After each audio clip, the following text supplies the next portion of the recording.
I can explain them in one word. One word is control. I'll show you what I mean.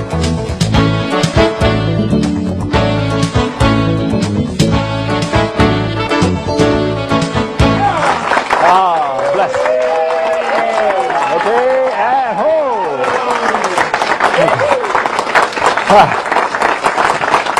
All right, thank you. Well, you know what? That's a wonderful, wonderful feeling. I feel confident. I feel relaxed. So relaxed, in fact, I'd like to try something new, something I've never done before. I really hope it works. Let me try this out.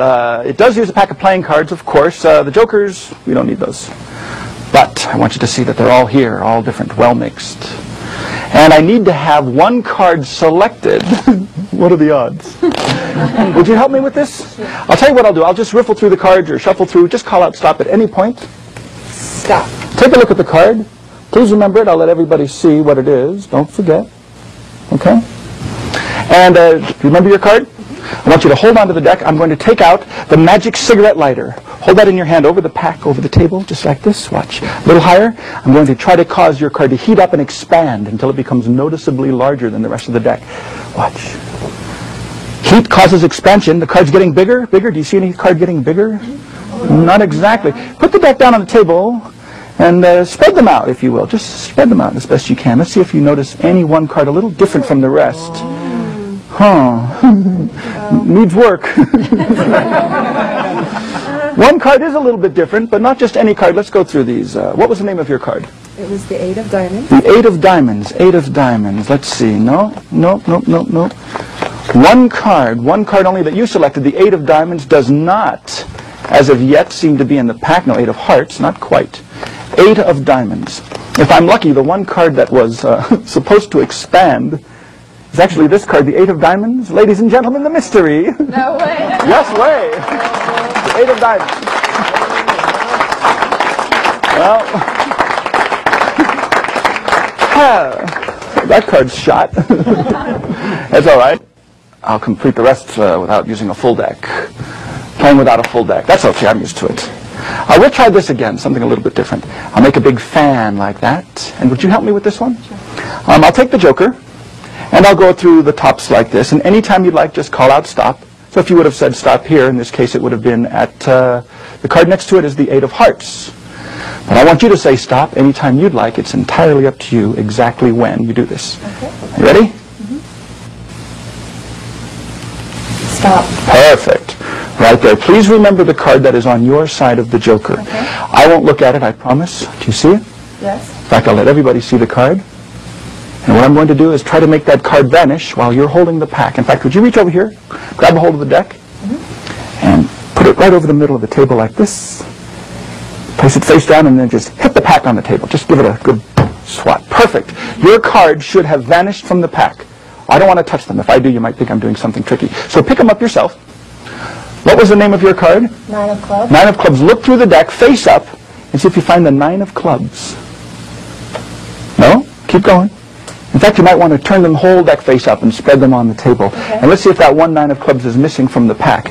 In theory, what should have happened is that one card should have been passed through the entire deck, all the way through to the bottom, and then it keeps on going. It goes all the way through the tablecloth. One card is missing, nothing hidden in the hands. Let's take a look, slowly and dramatically. One card. One card. No way. One card. No way. Ladies and gentlemen, the 9 of clubs. Wow, good job. Hey, the mouth. The burnt card. Wonderful, wonderful little trick. All you do is you prepare by burning a card. That's kind of fun to do. Take any card, a spot card's kind of nice, burn the edges like this, put that on the bottom, and then place the actual unburnt card next to it. So the burnt card is now second from the bottom. You use the Hindu shuffle force to force the regular unburnt 3 of spades. The spectator says stop as you shuffle through. You stop, say remember your card, lose it into the deck. All you do is you take a cigarette lighter, have the spectator light it, or you can light it, pass it underneath the pack a few times, and you say one card should expand until it becomes noticeably larger than the rest of the pack. You wait, nothing happens. You say, well, let's see what's going on. Just sort of spread them out, everybody will notice the one card that looks a little bit different from the rest. You say, what was your card? They will name 3 of spades in this case, and sure enough, the 3 of spades. Now, if you want to finish clean, and if you know how to palm, you could do it this way. Have the cigarette lighter in your coat pocket, have the setup on the deck the same, 3 of spades, and then the unburnt 3 of spades on the bottom like this. So you're doing everything exactly the same. Spectator calls out stop. You say, look at, remember the card. Close it up, but hold a little finger break. Now, if you know how to do a side steal, you just palm the card from the middle. If you don't know how to do a side steal, you can double cut or shuffle the card to the bottom, and then maybe do a bottom palm, something like that. But somehow just palm the selection out of the pack. Maybe give a cut so that the burnt card will be in the middle. So now the actual selected card is palmed. You say, I need a cigarette lighter. Reach into your pocket, leave the palmed card behind, pull out the lighter, and then continue as before. The only difference here is after you spread out the deck, you find the burnt card. The pack can be examined, and there are no extra 3s of spades to be found. So that's the burnt card. For the card under the tablecloth trick, here's a very, very easy way to do it. In fact, self-working. What you do is you load in advance the 9 of clubs. Just place it underneath the tablecloth. Nobody's the wiser. So there it is. Now you, of course, have to force the 9 of clubs, and you use the Fiedler Flyer gimmick to do that. This is a very easy way to do it. There's the gimmick on the joker. Remember, the Fiedler Flyer gimmick and the extra joker start off on the face of the pack. You can take these 2 cards off, casually put them off to the side, and do a few card tricks. When you're ready for this one, you have the spectator shuffle the deck, you make the big fan, you use the Fiedler Flyer gimmick to force the 9 of clubs. The spectator places it anywhere. Remember, here's the move. Just come up like this, say, remember the card on your side of the joker. They will see the 9 of clubs. Here's one more tip on the Fiedler Flyer. Make sure you lower the fan first before you remove the joker. It would be very bad to do that. So, show the card, they remember what it is, lower the fan first, then remove the joker, hand the deck to the spectator, say, put the cards over the tablecloth like this. They hit the pack, or you hit the pack, show your hands empty. The spectator can actually search through the deck, and they will be amazed to discover that the 9 of clubs has actually vanished. Very cleanly, show your hands empty, reach underneath the tablecloth, find one face-down card, and there it is.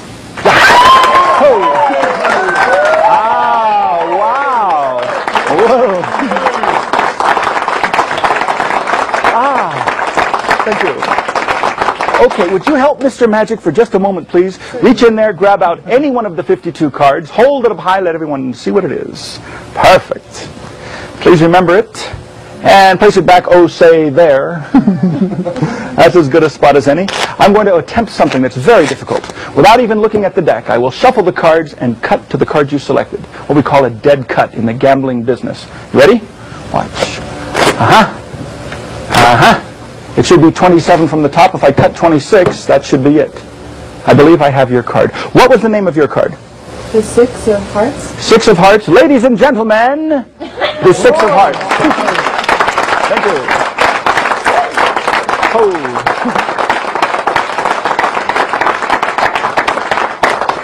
Quite honestly, that's not as difficult as it looks. In fact, you could do this yourself. Okay. I believe you can do it. What I'd like you to do is to select another card, but this time select the card from the upper half of the deck. That would be the top half or so. Ready? Okay. Anyone you'd like.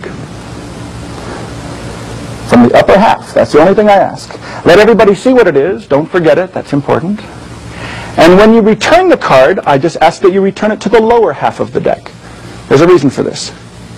Oh yeah, fourth from the bottom. Boy, make this tough. So remember, I'll give it a few cuts anyway. Your card was selected from the upper half. You returned it to the lower half. Now you are going to find your own card. Okay. Yes. Take the deck out of my hands. Just follow instructions. It's very simple. All I want you to do is to hold them face down in your hand. With your other hand, lift off somewhere, a portion in the upper half. Because you selected your card from the upper half. Turn all of those cards face up. All these? All of them face up and put them back onto the deck, but now they're all face up, on top. Perfect. Now if you'll do the same thing, but this time cut into the lower half of the deck because that's where you returned your card. Turn them all over, put them back. Perfect. You are a natural. Put the deck on the table. Let's see what happened. You selected a card, it was lost in the pack, then you cut in the upper half, turn them around, then cut again in the lower half. This is one face-down card, the first face-down card. What was the card you selected? The 8 of hearts. Ladies and gentlemen, The 8 of hearts. You found your own card. Good job. Wow.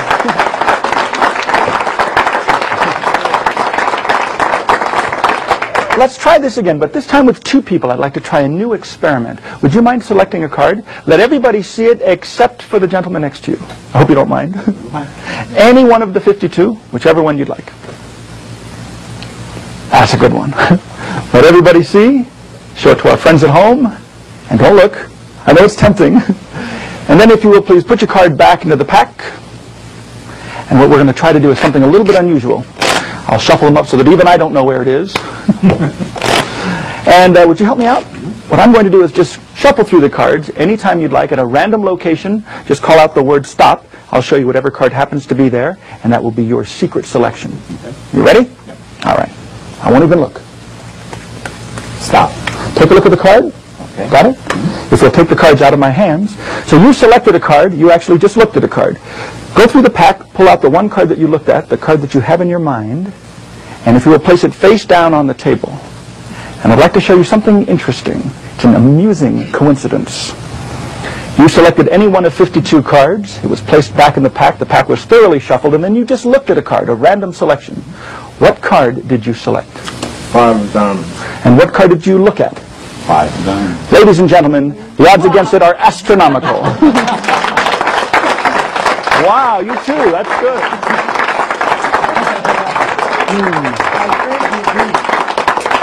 I think you're right. You know, you could do the same type of thing underneath the table.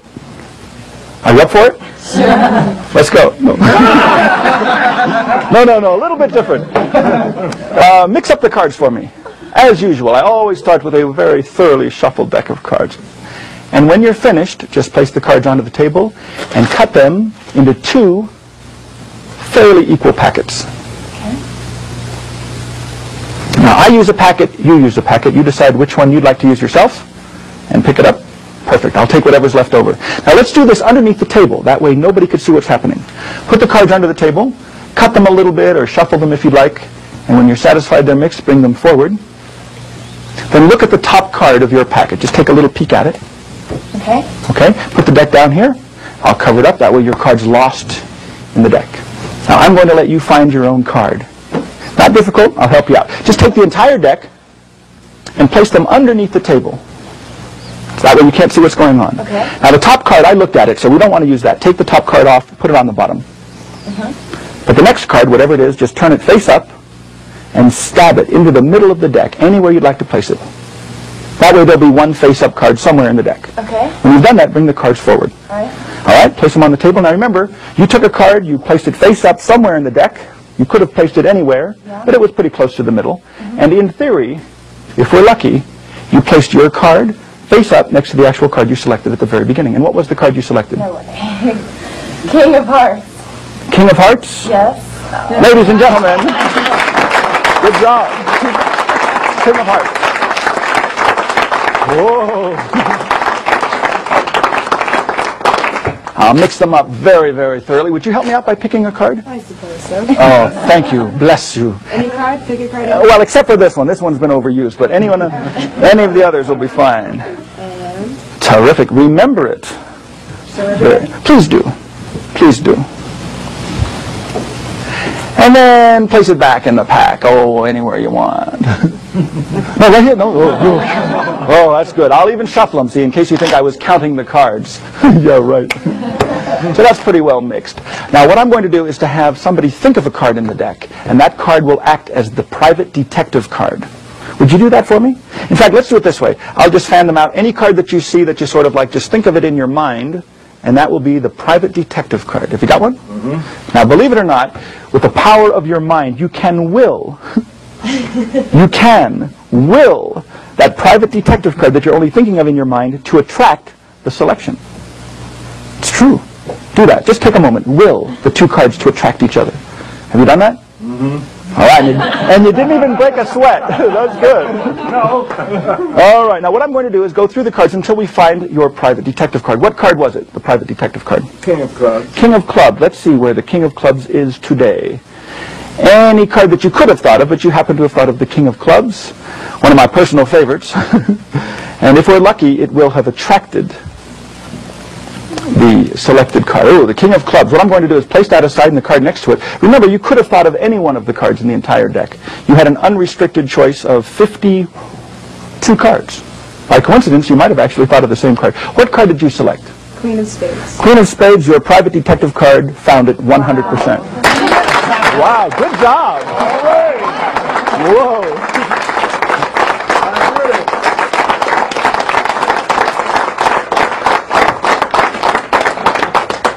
Now the funny thing is, I'm not really worried about this stuff. Once in a while you say, well, what happens when the magician messes up? Doesn't make any difference. In fact, I'm going to try something extremely difficult. I'm going to try to mess up. Really tough. Take a card, any card, please. Don't let me see what it is, but do show it to everybody else. That's important. All right, and our friends at home, that's good. Oh, I'm going to try to mess this up. And if you will put your card any place into the deck, all right, and push it in all the way, that makes it even more difficult. Lost. Watch. It's funny, almost by instinct, I go right for the correct position, but I'm going to try to mess it up. I'm not even going to pay attention to what I'm doing. La la la la la. Now, if I snap my fingers, in theory, the card should rise to the top. Is this your card? No. Good. I actually messed up. Wow.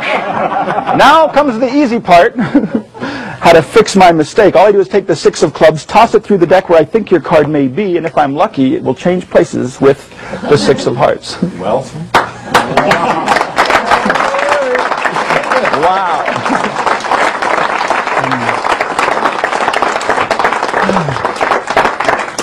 I should tell you a story. This is a good story. Very early on in my magical career, I had somebody pick a card, put it back into the deck, and then I said, shuffle the cards. I normally expect people to shuffle the cards in the conventional way, like this, or sometimes they shuffle like this. Let me show you what happened in this particular instance. Would you help me? Sure. Take out any one you'd like, please. And look at it, remember what it is, and of course show it to everyone. Everyone.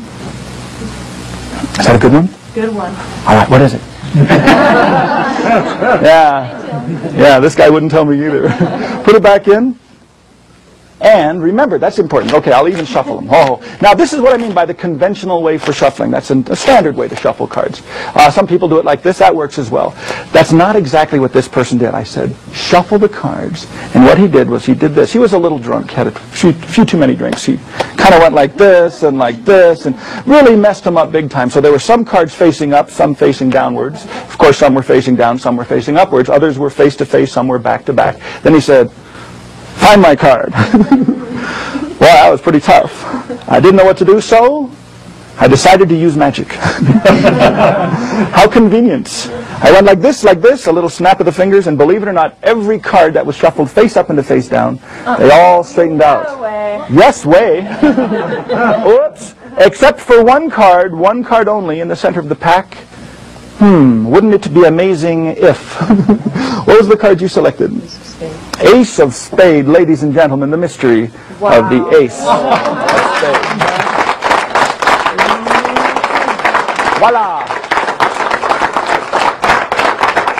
Next, I'd like to show you 3 different methods for forcing a card. The first one is simply the cross-cut force. If you'd like to learn more methods for forcing a card, the best way to do this, of course, is the Encyclopedia of Card Sleights video series by L&L Publications.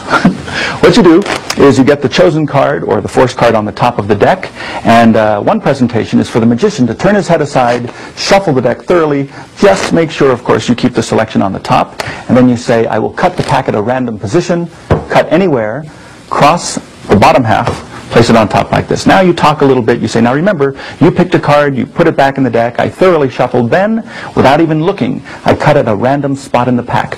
What was the name of your card? They'll tell you the 2 of diamonds. You lift up, you turn it over, and apparently you cut to the selected card. So basically this is performing the cross-cut force where the magician does the cutting.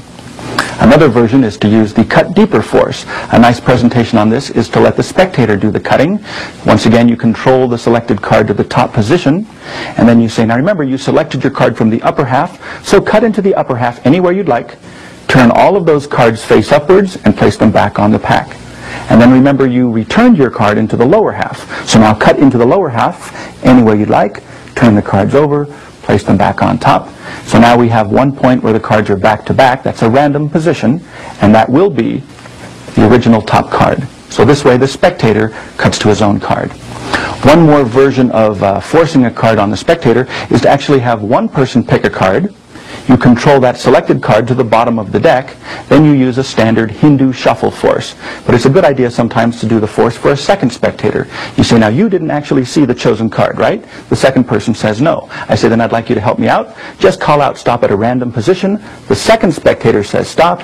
You show this card to the second spectator, close up the deck, and say, now remember, the first person picked a card, it was lost in the deck. The second person said stop at a random position, looked at a card. Now you have the second spectator go through the pack, remove the card that he looked at, and then and only then do you ask the first spectator to name the card he chose, and for a surprise finish, they're one and the same.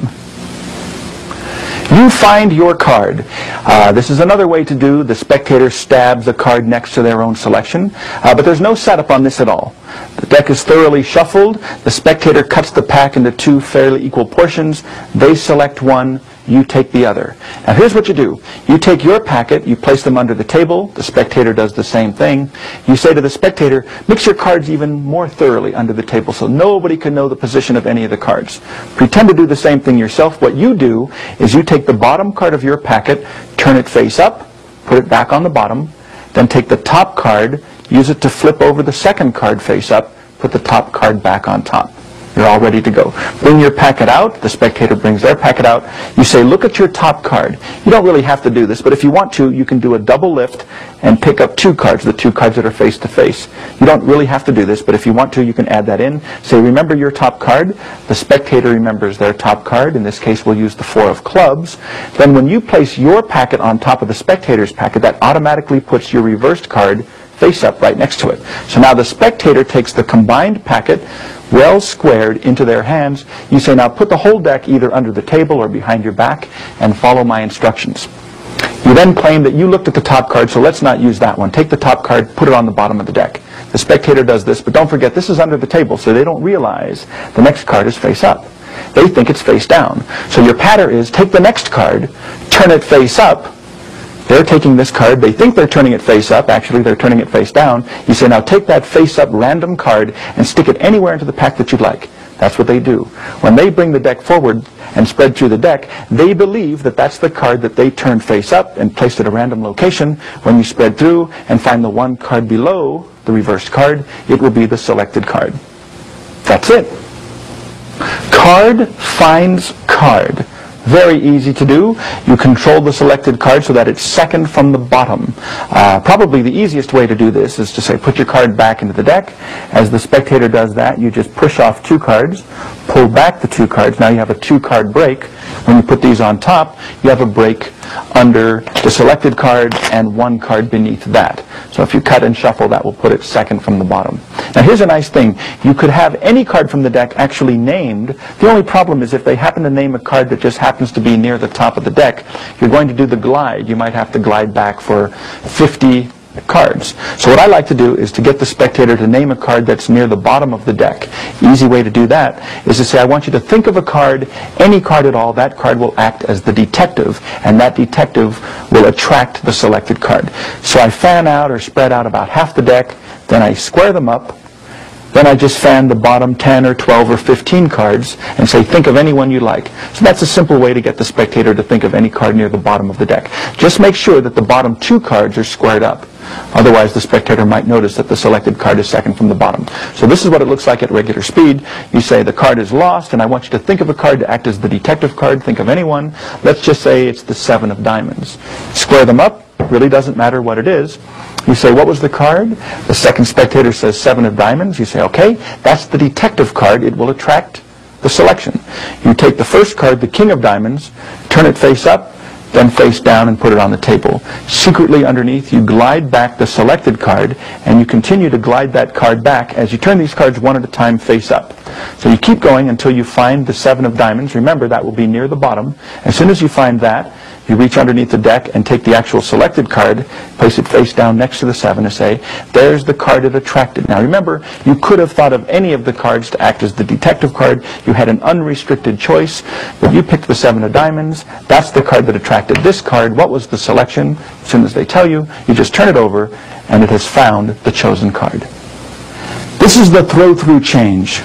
Very effective looking, actually, and it's a very strong mystery, but the method is nothing more than a double lift. You get the selected card controlled to the top position, and then you do a double lift. Any method will work. I'll use the Larry Jennings method. So you say, is that your card? Of course, the audience will say no. You say, watch that card very closely. That's now the selected card. It goes through the pack. As it passes through, it changes. Now, if you have trouble with a double lift, but you happen to know how to do a very good top change, you could use a top change for the same effect. In this case, the selected card would be controlled second from the top, and now you say, the card's lost. If I snap my fingers, it jumps to the top position. Is that your card? They'll say no. You do a top change as the left hand turns face up, or turns the deck face up. You push over the selected card. This goes on top. You just switch the cards like that. Then you toss this through. As it passes through, it apparently changes into the selected card.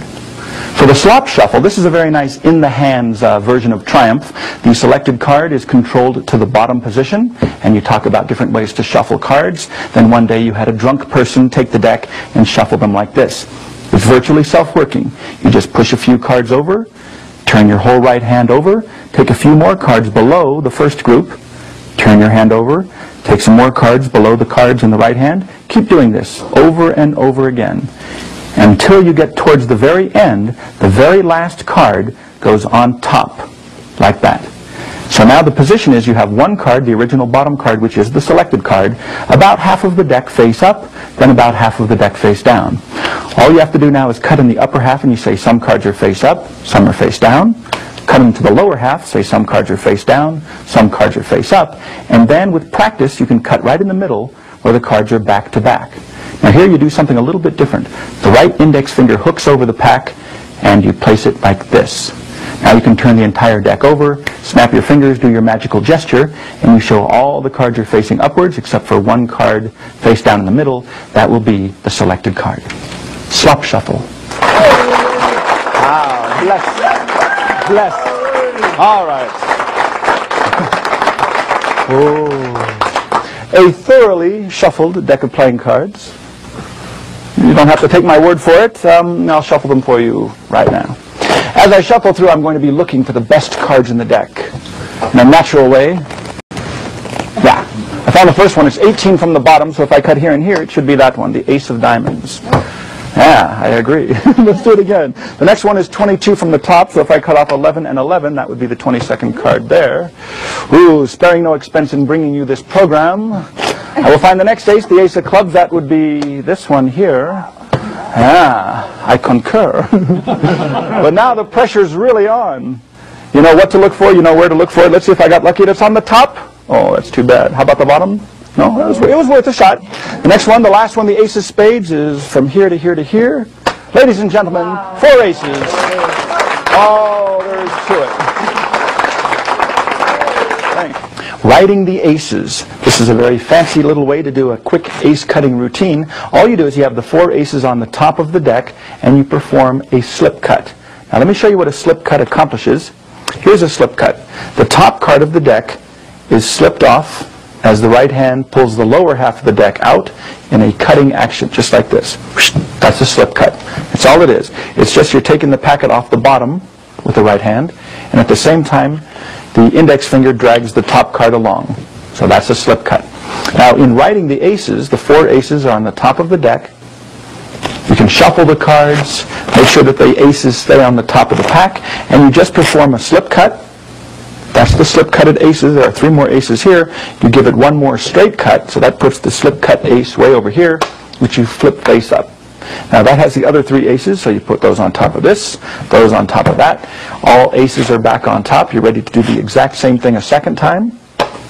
So it's called writing the aces because one at a time you're doing a slip cut and then writing that ace all the way to the outside packet as you flip it face up. One last time, slip. There it is. Writing the aces. Wow! Whoa! I'm telling you, the pressure's really on. I get all this wonderful applause, and I haven't even done it yet. Okay. I'll show you the fancy way to do this. I give it one quick shuffle. I look. I spot the first ace. 23 from the top. That would be this one here. Ooh. Maybe you think I just got lucky. Allow me to repeat the illusion. Oh, 37 from the top. That's that one there. 2 down, 2 to go. Okay. Oh, didn't see it. I'm going to go for blind luck. Yeah, right. 3 down, 1 to go. The last ace. That's right, my friends. Not on the top or the bottom. Not on the top or the bottom. It's 18th from the top. That would be this, and that's how to find the 4 aces. Wow. Just like that. Yep. Bewilderment. Bewilderment is a very lovely way to reveal a selected card or even go for the 4 aces. The secret is the chosen card or the ace or whatever card you want to reveal is on the top of the deck. And it's basically a slip cut. Let me do it with the card face up. You do a slip cut, which is this. Hold the deck by the ends. Pretend to cut the cards in half. What you do is take the lower half with the right hand and the index finger slides the top card along with it. So that's the slip cut. In slow motion, it's like this and like this. Once you're in this position, the index finger, the right hand, sort of pushes the card forward. It will spin around the middle finger and land on the table. I'll do it face up. It's you can't do it slowly, by the way. You've got to do it with some speed. That was it. I'll try to slow it down a little bit. That's the idea. It's the slip cut with a little push with your finger, and you could do it with 4 aces all in a row, one at a time if you like. That's bewilderment. All right. Once again, a thoroughly shuffled deck of cards, and I'll shuffle them even a little bit more. Boy. Yeah, I noticed. Oh man, I'm gonna buckle. No pun intended. I'm going to try something. With one shuffle of the deck, I'm going to spot and memorize the locations of all 4 aces simultaneously and at the same time. Watch, without moving my lips. I hope. Yeah. 12, 17, 22, and 31. Thank you. All right. I'll see if I can find them. Watch this. Faster than the speed of sight. 2, 4 cards. The gruesome, twosome, fearsome 4 aces. Ladies and gentlemen, that's it. For the double discovery, you have 2 aces secretly on the top of the deck, the other 2 aces secretly on the bottom, or, like I said before, these could be 4 selected cards. If you have 4 cards selected and controlled to the top, then it's a simple matter to do a double cut and cut 2 of the cards from the top. Here's a double cut. You have a break under the top 2. Take that break over with your right thumb. Cut about half of the cards from the lower packet to the top. Then cut all of the cards at the break to the top. Now you have 2 on the top, 2 on the bottom. All you have to do is hold the deck pretty lightly and toss the pack. What's going to happen is your thumb will hold back the top card, your fingers will hold back the bottom card, the rest of the deck will transfer to the other hand. Like this, you do the same thing onto the table. The fingers and thumb hold the top and bottom cards. Like this, you will have the 4 aces or the 4 selected cards.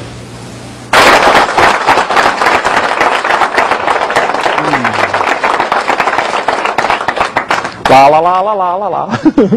All mixed up. Would you help me, please? Reach in there and just pull out any one of the cards. Yeah, that's good. Remember what it is, please, and let everybody see it. And if you will, place it back into the deck anywhere you'd like. Oh, perfect. Perfect. Thank you. Now what I'm going to do is give them a quick little shuffle. Your card, I don't know what it is, but it's trained. The reason I know that is because they're all trained. All we have to do is call it forth, and it will come out of the deck. Are you ready? Of course, I don't know what it is, so I can't call it forth. Would you mind? What was your card? 5 of hearts. 5 of hearts? One card. One card only.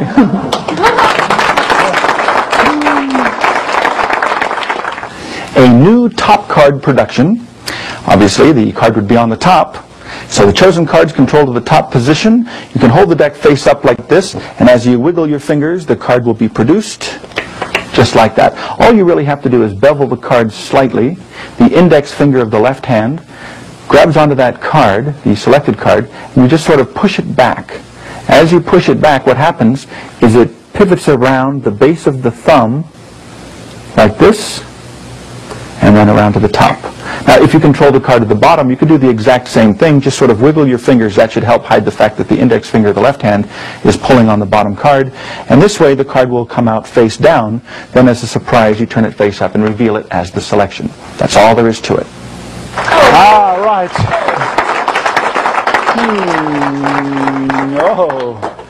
Who has not selected a card in a while? Someone from this general area here would be good. Would you mind? Take out any one you'd like, please. Perfect. Let everyone see what it is, if you will. And then, if you will, place it back into the deck. And what I'm going to do is count the cards as I do this. Any way you'd like? That's 42. 42. And if I look at the thickness of the packets as I cut, I could recalculate to determine the card's new location. Right now it's 22 from the bottom.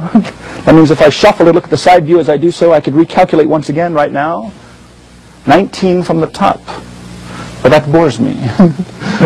So what I'm going to do is reposition it so that it's 29 from the bottom. That means if I take the deck in one hand, cut exactly 28 cards, this will be the 29th card. It should be yours. Was it the Jack of Spades?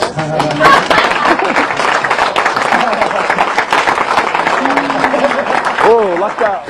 For the one-handed discovery, all you have to do is control the card to the bottom of the deck. Then you do a simple, standard Charlier one-handed cut. Here's the one-handed cut. You drop about half the deck. Your forefinger pushes that packet upwards until it clears. The top half drops. The original bottom half goes to the top like that. That's the standard one-handed cut. Let me do that again without this card on the bottom. Just the standard one-handed cut. That's the easiest method to cut a deck of cards with one hand. Okay? Once you have that, the chosen card is controlled to the bottom. You do the standard one-handed cut. You can make it very clear that there are no breaks, there are no bent cards, and you can usually say something like, if my calculations are correct, your card is 27 from the bottom, which means if I cut exactly 26 cards, that's the 27th card right there. It's the standard Charlier one-handed cut. The only difference is at the end, the bottom half goes on top of the fingertips of the left hand. The fingertips just sort of push that outwards and flip it face upwards onto the deck, just like that.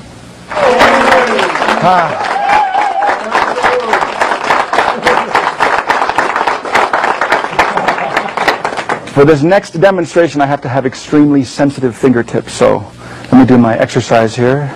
I think they're ready. Does anyone have a safe? That's what it's for. Actually, I'm going to have 5 cards selected. Not 1, not 2 or 3, not even 4, but 5 cards selected. Would you mind helping me out? Take any one of the cards, keep it, and then pass the rest of the deck to the gentleman next to you. Perfect. And if you'll do the same thing, just take any one you'd like and then pass the rest of the pack down. What we'll do is have 4 actually and then 1 extra person. After you. Good one. I see someone behind you. Would you help me? Yeah. Yeah, take any one of the cards. Any one you'd like. Keep the card and let me have the rest of the deck. Perfect. You will be helper number 5. All right? And remember your cards. Show them to the folks at home, if you will.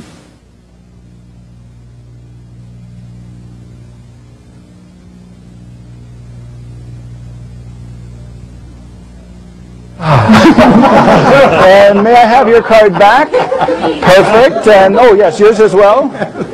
Very good. So that's 2, and then any place you'd like. Oh, say there would be fine. 2 more to go. You're volunteer number 4, and you are the big finish. And that's a good thing. Let me have yours back. Number 5. 5 cards, 5 different parts of the deck. I will shuffle them, paying no attention to what I'm doing. Yeah, right. La la la la la. Let's see if I can find them all. Without the aid of sight. No, forget it, eh?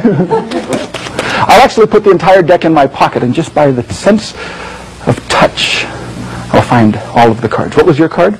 7 of spades. 7 of spades, 7 of spades. Yeah, got it. How about your card? 2 of spades. 2 of spades. Yeah, good. 2 down, 3 go. The pressure mounts. 3 of hearts. 3 of hearts, 3 of hearts. Oh, no, that's the 2 of hearts. Yeah. That center pip always throws me off. You're number 4. Don't tell me. Concentrate. In fact, both of you concentrate on your cards at the same time. Don't even tell me. I'm going to read your minds and find them with my fingertips.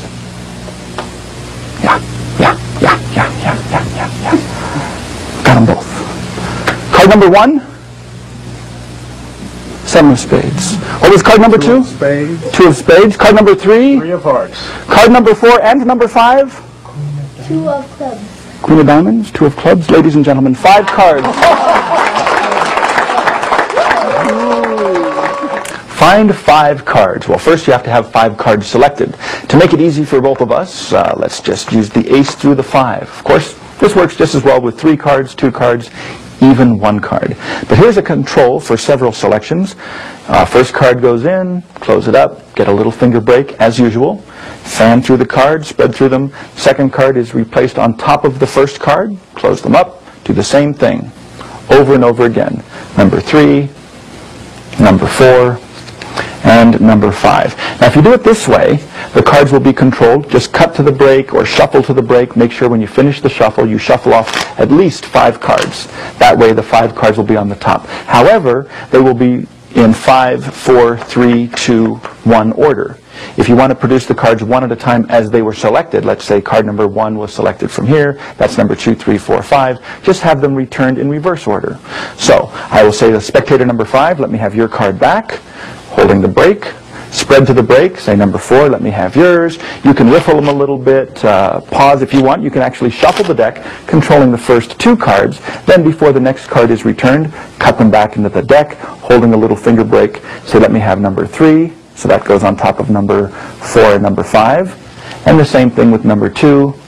And then finally the first selection. So now, because they're returned in reverse order, when you cut to the break, they will be controlled from 1, 2, 3, 4, 5 order. That's actually what you prefer for this effect. The effect is 5 cards are selected, hopelessly lost in the deck. When you shuffle, of course, make sure you keep the top 5 cards on top.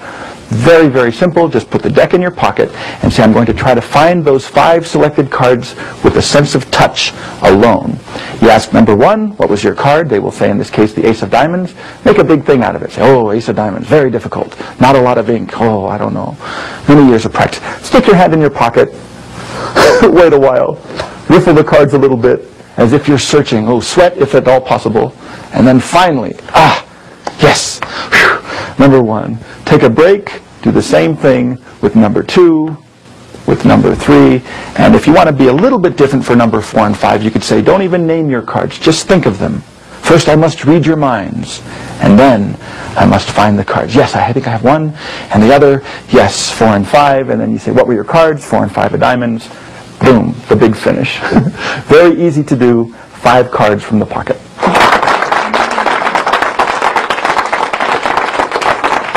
Would you help me out? Sure. Please pick any one of the 52 cards. Okey-doke. Look at it. Please remember what it is. Let everyone see it except me. And most importantly, do not let my $half see it either. There's a reason for this. You got it? Yep. Place it back into the deck. Just call out stop wherever you'd like it to go. Perfect. Lost in the deck. Hopelessly lost. No moves, no controls. Whatever that means. And I'm going to take this 50-cent piece. I'm going to crush it into powder so finely minute. These particles of coin will penetrate through the deck until they land on top of the card you selected. Then they will reassemble back into its original shape. Now, does that sound like a fine illusion of magic? Does, doesn't it? Yeah. I'd like to see this one myself. Watch closely. The 50-cent piece, just a little squeeze. Into the deck. It stops on 1 card only. This one, about halfway down. And what was the name of the card you selected, please? 4 clubs. 4 of clubs. I know the odds are highly against it. But ladies and gentlemen, the 4 of clubs. Oh. Woo. Great. For coin cut, all you need is a $50, a pack of playing cards, no setup whatsoever. 1 card is freely selected. What you need to do while the card is being memorized is you crimp the bottom card of the deck. Simple way to do that is just to pull it back a little bit with the fingertips. The left little fingertip grabs it and bends it. Okay? I put a very healthy sized crimp just like that. You could crimp the entire bottom half of the deck, but this works just as well. Crimp the bottom card. The selected card is memorized. You do the Hindu shuffle. Spectator calls out stop. That's where the playing card is replaced. All these go on top. Now, because of the crimp, it's relatively easy to cut to the crimp. So that crimped card will be here, and that means the selected card will be beneath it. Okay? Now here's the move with the coin. You show the $50. You take it into the right hand. You actually thumb palm the coin, but sort of pretend that you didn't take it. So you close your left fingers as if you did something sneaky. So really the attention is over here. People think you didn't take the coin, but you really did. You classic palm the $50 like this, so it's here, but you pretend like you're squeezing the coin into the deck. This hand then opens. That's a surprise. Under cover of that surprise, the hand with the classic palmed coin cuts right at the crimp, and as you place the top half down, the classic palmed coin is dislodged and it's placed on top of the selected card. And then for the super duper surprise finish, you turn it over and it's the chosen card. All right, I'm ready. All right, I'm going to be a man. I'm going to go for 2 selected cards. Yeah, 2 selected cards. You take this one. No, that's too easy. Any 2 that you wish. It's entirely up to you. Please, would you mind? And would you take one as well? Sure. Please both remember your cards and show them to our friends. That's good. That's great.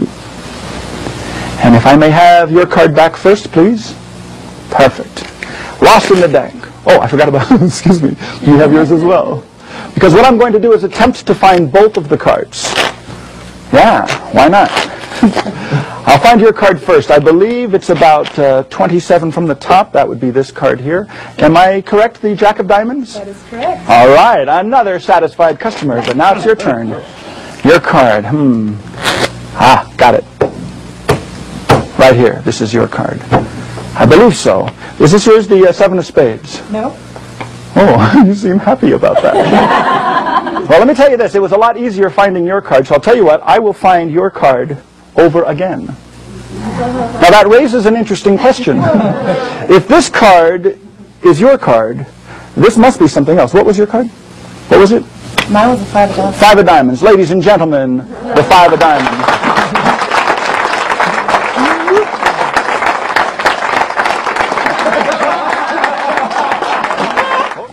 Half a transposition, a very easy trick to do and quite effective too. You have 2 cards selected. In this case, we'll use the ace and the 2 of diamonds. The ace will be the first card.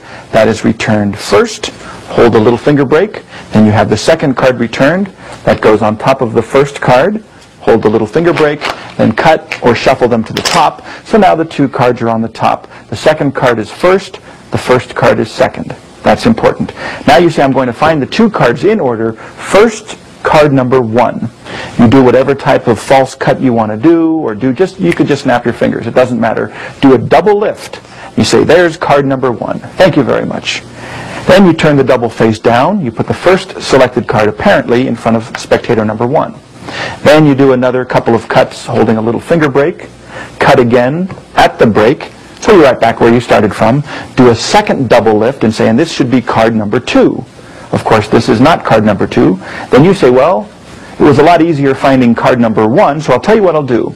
I will find card number 1 again. You just snap and find card number 1 a second time. You say, well, now that raises an interesting question. If this is your card, that must be something else.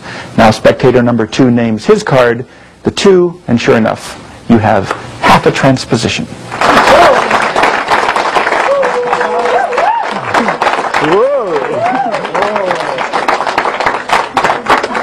Okay, how about you, sir? Take out any card, please. And we will make your card extra special. Look at it, remember what it is, show it to everyone, and then, if you will please, sign your name on the front of the card. That way, even if you accidentally forget it, you'll recognize the front side, the other side. I won't look, I promise. The side that tells you what it is. That's right. And you make sure he signs his actual name. Okay. All right. Have you done that? Yep. No. And if you'll put the cap back on the pen and hold the card so I can't see it. Perfect. I'll take the pen back first.